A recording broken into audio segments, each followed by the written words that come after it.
Hi, my name is Soraya Sobreidad, and I want to welcome you to a special segment of Soraya Sobreidad's Fierce Cooking Show. We're here in Councilman Daniel Dromm's office. I am so glad I have this opportunity. I'm a Jackson Heights resident, and Councilman Daniel Dromm has been amazing in the work that he's doing in the community, and I've been wanting for some years now to sit down with the councilman and discuss current events, current political topics that are reflecting the Jackson Heights community and the New York City community as a whole. So I'd like to present Daniel Dromm. Well, thank you, Soraya. It's really great to be here with you. And I don't know, you seem really hot today. You're cooking. Believe me, you're cooking. I try to cook all the time, whether I'm by the stove or not. You're doing great. You're doing beautiful. Thank you for the compliment. So thank you. So I'm really glad that you're here. Thank you. I know you wanted to talk a little bit about the Community IDs. Yes. So you want me to tell you a little bit about that? Please tell us all about it. It's a very important topic, and please. Sure. It's one of my proudest accomplishments, and I wear it here on my lapel, actually. Excellent. And municipal identification is for everybody in New York City. It's for anybody who lives here. It's for undocumented folks. It's for transgendered folks. It's for homeless people. It's for the formerly incarcerated. It's for longtime residents or even people who already have documentation or a driver's license. This is for everybody in New York City. I have called it the must-have accessory of 2015. And we wrote the legislation for this identification because we knew that there were folks who couldn't get identification. And we wanted them to feel as much a part of New York City as everybody else. There are people who are undocumented, for example, who, when they go to their child's school, can't get into the building because they didn't have a photo ID to pick up their child from school. Everybody today in the world needs identification. You can't go downtown Manhattan and get into a building in downtown without some type of photo ID. For our transgender folks, it's really important for them that they be able to choose whatever sex they want on their card or no sex at all, no identifier at all. So for all those reasons, that's why we wrote the legislation. And on top of it, there are all these benefits that are attached to it.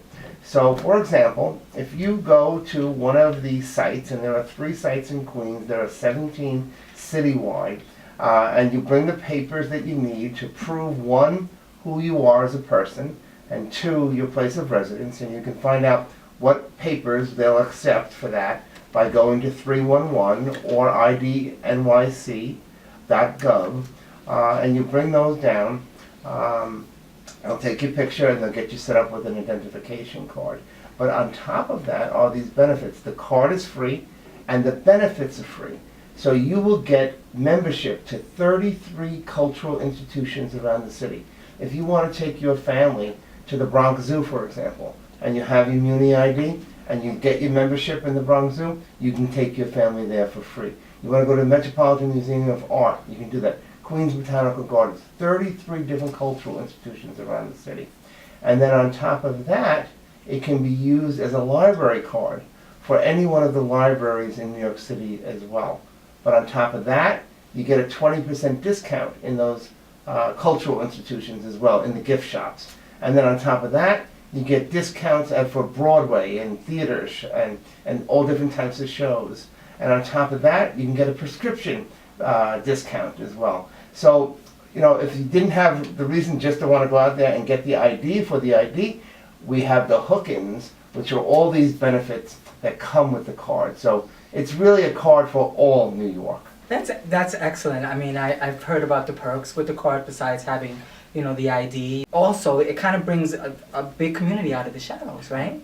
So for my undocumented community here in Jackson Heights, the area that I represent, it's huge. Yeah. You know, oftentimes on any given Saturday night, you'll see people being stopped or harassed by the police. And if you don't have identification, the next thing that will happen, like if you get caught urinating or with a small amount of marijuana or something like that, is that they'll take you to the police station. If you have identification, they usually just write you a summons and say, here's your ticket, pay your fine, or show up in court to fight it or whatever. But for undocumented folks, if you don't have that identification, you have to go to the precinct. And usually at the precinct, that then means an arrest. And if you're arrested, that then means a trip to Rikers, or at least to one of the courthouses. And then from there, the possibility of deportation. exist. Now, we've also written some legislation to try to prevent some of those deportations, but it's a very terrifying thing. And for the undocumented folks who already have a mistrust of the police department and sometimes of government in general, Yes. you know, not having some type of official identification is very troublesome to them.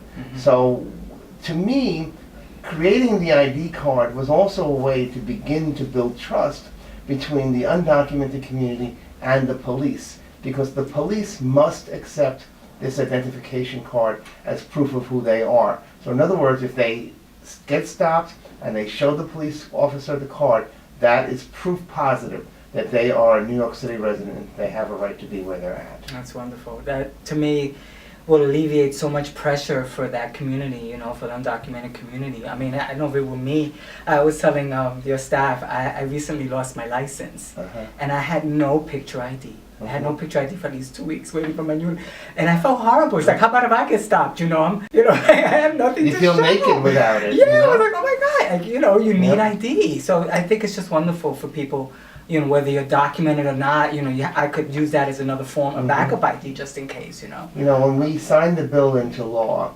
a woman testified at the signing with the mayor. The mayor was there, and all of the big shots from around the city were there. I was fortunate to be there as well. And the woman got up and she testified that she couldn't pick up her child from the hospital who was sick because she didn't have identification. And she started to cry. And, you know, so for our immigrant community, this is a huge thing. Thanks a lot. And they're very grateful to me. When I go into the different immigrant organizations, They're gonna go like this to you. They treat me like a rock star, and I'm like amazed by it. Yeah, So. because I know for me, I was already moved by this. Because I have a lot of friends who are Sure. undocumented, and I hear their struggles and what they go through, and they work every day, and they bring that paycheck home. Really, really hard working. We're all hard working in that community as well. And to not have a form of ID and kind of living in the shadows and, you know, all of that secrecy, and God knows I know about secrets. It's not a good way to live, you know. It's you're contributing to society. You're working, and we're building this community, right? We're all building it together. And to not have ID and to feel like unsafe. And talk about bringing them out of the shadows. Yeah. As of today, I believe there are close to 100,000 people who have signed up for an appointment to get this card. So that's only in 2 weeks. Can you imagine? So that's how many people really want this card. And the appointments, unfortunately, it takes you almost up until the end of April, beginning of May, or even further to get the appointment. So one of my objectives now is to be able to get more appointments and more authenticators to pay people to actually look at the documents so that we can speed up the process for people because they're really desirous of this. Yeah, I saw like the demand for it was very, very high. The website was down and all that. But, you know, that happens in the beginning, right? Sure. You have to build the system so, you know, it's really efficient. Yeah. But I'm just like really, really glad that you put that in action and Yeah. you've been, you know, spearheading that and, you know, a key figure and making that happen for the community.